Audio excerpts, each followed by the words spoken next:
നരേന്ദ്രമോദിയെ കെട്ടിപ്പിടിക്കുക എന്ന് പറഞ്ഞാൽ അത് പാർലമെന്റിന്റെ അകത്ത് നടത്തിയ ഞങ്ങളുടെ ഒരു പോരാട്ടത്തിന്റെ ഭാഗമായിട്ട് നടത്തിയ ഒരു പ്രചാരണ പ്രത്യയശാസ്ത്രങ്ങളുള്ള രാഷ്ട്രീയ പാർട്ടികൾ ആണുള്ളത്. അവർ തമ്മിൽ അഭിപ്രായ ഭിന്നതകൾ അതിന്റെ രൂപീകരണം മുതൽ തന്നെയുണ്ട്. പക്ഷേ അവർ ഒരു ഒറ്റ കോസിനായി ഒരുമിച്ച് നിൽക്കുന്നത് നമ്മൾ കാണുന്നു. രാഹുൽ ഗാന്ധിയുടെ ഈ പ്രസംഗം വിവാദമാകുമ്പോൾ തന്നെ അതിൽ അദ്ദേഹം പറഞ്ഞത് ഈ ഫെയർ പ്ലേയിങ് ലെവൽ ഇല്ല എന്ന സാഹചര്യത്തിൽ എങ്ങനെ ഒരു കൺവെൻഷണൽ രീതികൾ മാറ്റിവെച്ചുകൊണ്ടുള്ള ഒരു റെസിസ്റ്റൻസ് രാജ്യത്ത് ഉയർന്നു വരണം എന്നതിലൂന്നിയായിരുന്നു അദ്ദേഹത്തിന്റെ പ്രസംഗം. അതാണ് ആ യോഗത്തിൽ കൺവേ ചെയ്യാൻ ശ്രമിച്ചത്. അതാണ് അതിന്റെ ആകെ തുക. അത് അടിസ്ഥാനപ്പെടുത്തിക്കൊണ്ടുള്ള 5 തീരുമാനങ്ങളാണ് എടുത്തിരിക്കുന്നത്. അപ്പോൾ ഇതൊക്കെ അതിന്റെ ഒരു ഭാഗമെന്ന് മാത്രം കരുതിയാൽ മതിയോ? എങ്ങനെയാണ് BJP ഇന്ത്യ മുന്നണിയിലെ ഈ വിവാദങ്ങളെ നോക്കിക്കാണുന്നത്?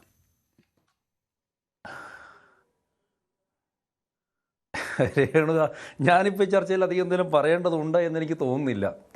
കാരണം ഇപ്പോൾ എന്താണ് ഈ മുന്നണിയുടെ അവസ്ഥ എന്ന് LDFിൻ്റെയും UDFിൻ്റെയും പ്രതിനിധികൾ ഇവിടെ ഇരുന്ന് പറയുമ്പോൾ തന്നെ മനസ്സിലാക്കാവുന്നതേ ഉള്ളൂ. അപ്പം അങ്ങനെ ഈ പറയുന്ന ആൾക്കാർക്കിടയിലേക്ക് അവരുടെ ഭാവിയും ഭൂതവും എന്താണെന്ന് ഞാൻ പ്രത്യേകിച്ച് പറയേണ്ട ആവശ്യമില്ല. ഇപ്പോൾ കാണുന്ന ആളുകൾ മനസ്സിലാക്കിക്കൊള്ളട്ടെ. നോക്കൂ, ഇത് NDA സംബന്ധിച്ചിടത്തോളം BJPയെ സംബന്ധിച്ചിടത്തോളം ഈ ഇന്ത്യ മുന്നണി എന്ന് പറയുന്ന അല്ലെങ്കിൽ ഇന്ത്യ സഖ്യം എന്ന് പറയുന്ന അത്ര വലിയ പ്രശ്നമായിട്ട് കരുതിയിട്ടില്ല, കരുതുന്നുമില്ല. കാരണം അത് ഞങ്ങളെ അങ്ങനെ രാഷ്ട്രീയത്തിൽ ഒരു മുന്നണിയെ വില കുറിച്ച് കാണുന്നതോ ഏതെങ്കിലും ഒരു രാഷ്ട്രീയ പാർട്ടിയെ വില കുറിച്ച് കാണുന്നതൊന്നുമല്ല. നിങ്ങളിപ്പോൾ ഒരു യാഥാർത്ഥ്യ ബോധത്തോടുകൂടി സംസാരിച്ചു നോക്കും. ഇപ്പോൾ പലപ്പോഴും ഇപ്പോൾ ഈ ചർച്ചയിൽ തന്നെ എടുത്തു നോക്കും. ഇപ്പോൾ വ്യക്തിപരമായിട്ട് കുറ്റം പറയുന്നില്ല. ഇപ്പോൾ ഈ ചർച്ച കണ്ട ഒരാൾക്ക് തോന്നുക ഈ മുന്നണി നിലനിൽക്കണമെന്ന് ഏറ്റവും കൂടുതൽ ആഗ്രഹം ഈ മുന്നണിക്കകത്തുള്ള 2 കക്ഷികളെക്കാൾ കൂടുതൽ രേണുവയ്ക്കാന്ന് തോന്നുന്നു. അത് ഞാൻ വേറെ രീതി നെഗറ്റീവായിട്ട് പറഞ്ഞല്ല. ഒരു ആ ചർച്ച കാണുമ്പോഴത്തെ ഒരു അവസ്ഥയാണ്. എന്ന് പറഞ്ഞാൽ അതിൻ്റെ അർത്ഥം ഇവർക്ക് ഈ ഇവിടെ ഇരിക്കുന്ന ആളുകൾക്ക് പോലും ഒരുമിച്ച് യോജിക്കാൻ വേണ്ടി പറ്റുന്നില്ലെന്ന്. ഇതിനകത്ത് വളരെ രസകരമായിട്ടുള്ള കാര്യങ്ങൾ എനിക്ക് തോന്നുന്നു. ഒന്ന് നോക്കൂ, ഇപ്പോൾ തമിഴ്നാട്ടിൽ എന്താണ് സംഭവിച്ചത്? കഴിഞ്ഞ 10-15 വർഷമായിട്ട് കോൺഗ്രസിനോടൊപ്പം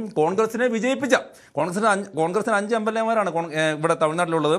ആ 5 പേരും ജയിച്ചു എന്ന് പറയുന്നത് അവിടെ സ്റ്റാലിൻ്റെ പടം വച്ചിട്ട് സ്റ്റാലിൻ്റെ DMKയുടെ ആളുകൾ പോയിട്ട് കോൺഗ്രസിൻ്റെ പോസ്റ്റർ ഒട്ടിച്ചിട്ടാണെങ്കിൽ 5 പേര് ജയിച്ചിട്ടുള്ളത്. ആ 5 പേര് ജയിച്ചു കഴിഞ്ഞപ്പോൾ ഉടനെ എന്ത് ചെയ്തു? കോൺഗ്രസ്സുകാർ ഇവരെ DMKനെ പിന്നിൽ നിന്ന് ഊത്തിയിട്ട് നേരെ TVKയുടെ ഒപ്പം പോയി. ആ DMKക്കാരുടെ കലിപ്പ് നിങ്ങളെന്ന് ആലോചിച്ച് നോക്കും. ഞങ്ങൾക്ക് അവരുടെ കൂടെ ഇരിക്കാൻ വേണ്ടിയിട്ട് പോലും താല്പര്യമില്ലെന്നാണ് പറഞ്ഞത്. അത് ലോക്സഭയിൽ ഈ കോൺഗ്രസ് MP-മാരുടെ കൂടെ ഇരിക്കാൻ വേണ്ടിയിട്ട് പോലും താല്പര്യമില്ല.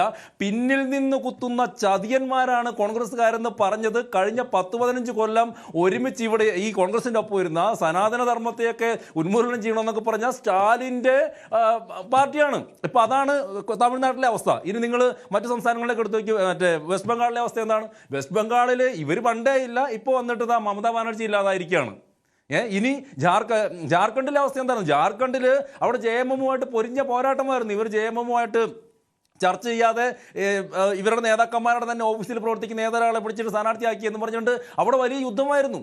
ഇവിടെ ഏത് സംസ്ഥാനത്താണ് എവിടെയാണ് ഈ മുന്നണി ഉള്ളതെന്നേ?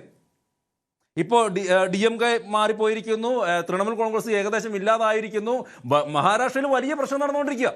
മഹാരാഷ്ട്രയിൽ ശിവസേന ഉദ്ധവ് താക്കറയുടെ അവരുടെ ഗ്രൂപ്പിൽ തന്നെ വലിയ പ്രശ്നം നടന്നുകൊണ്ടിരിക്കുകയാണ്. അപ്പോൾ അങ്ങനെ നോക്കുമ്പോൾ ഇത് എവിടെയാണുള്ളത് എന്ന് മാത്രമല്ല, ഈ ഇന്ത്യ സഖ്യത്തിന്, ഈ ഇന്ത്യ മുന്നണിക്ക് തുടക്കം കുറിച്ച ആദ്യത്തെ മീറ്റിംഗ് നടന്ന ആ മീറ്റിംഗ് വിളിച്ചു ചേർത്ത പാറ്റ്നയിൽ 2023 ആ മീറ്റിംഗ് വിളിച്ചു ചേർത്ത നിതീഷ് കുമാർ ഇപ്പോൾ എവിടെയാണ്? അദ്ദേഹം ഞങ്ങളുടെ ഒപ്പമാണ്. ആ പാറ്റ്ന തലസ്ഥാനമായിട്ടുള്ള ബീഹാർ ഭരിക്കുന്നത് BJP-യാണ്. അപ്പോൾ ഇത്രയുള്ള ഇവരുടെ ഈ സഖ്യം എന്ന് പറയുന്നത്, അതിനകത്ത് എനിക്കൊന്നും പറയാൻ വേണ്ടിയില്ല. കാരണം ഞങ്ങൾ ഇതിനെ സസൂക്ഷ്മം നിരീക്ഷിക്കുന്നു. തീർച്ചയായിട്ടും എന്താണ് ഇവരുടെ പ്രവർത്തനങ്ങളെന്ന് ഞങ്ങൾ നോക്കുന്നു. പക്ഷേ അതിനപ്പുറത്തേക്ക് ഈ ഒരു സംവിധാനത്തിനകത്ത് ഒരു കെട്ടുറപ്പില്ല എന്നുള്ളത് യാഥാർത്ഥ്യമാണ്. പുറത്തു നിന്നൊരു പൊളിറ്റിക്കൽ പാർട്ടിയുടെ മെമ്പർ എന്നതിനപ്പുറത്തേക്ക് പുറത്തുനിന്ന് ചിന്തിക്കുമ്പോൾ അല്ല നോക്കി കാണുമ്പോൾ ഈ ഒരു മുന്നണിക്കകത്ത് ഒരു ഐക്യമില്ല എന്ന്. ഇപ്പോൾ ഓർത്ത് നോക്കിപ്പോൾ എന്തൊക്കെ പ്രശ്നം ഉണ്ടാക്കുന്നത്. നരേന്ദ്രമോദിയെ കെട്ടിപ്പിടിച്ച് എന്തിനാ രാഹുൽ ഗാന്ധി എന്നൊക്കെയാണ് CPM-കാർ ചോദിക്കുന്നത്. അദ്ദേഹത്തിൻ്റെ ആ ഒരു കരിഷ്മ കണ്ടപ്പോൾ, ലീഡർഷിപ്പ് ക്വാളിറ്റി കണ്ടപ്പോൾ ഏതൊരാൾക്കും ബഹുമാനം തോന്നിയിട്ടുണ്ടാവും. അങ്ങനെ രാഹുൽ ഗാന്ധി അറിഞ്ഞോ അറിയാതെ പോയി കെട്ടിപ്പിടിച്ച് കാണും. ഇപ്പോൾ മറ്റേ പിണറായി വിജയനെ കണ്ടപ്പോഴത്തേക്ക് ഇദ്ദേഹത്തിന് കെട്ടിപ്പിടിക്കാൻ തോന്നിയിട്ടുണ്ടാവില്ല. അതിന് ഞങ്ങളെന്ത് ഉത്തരം പറയാനാണെന്ന്.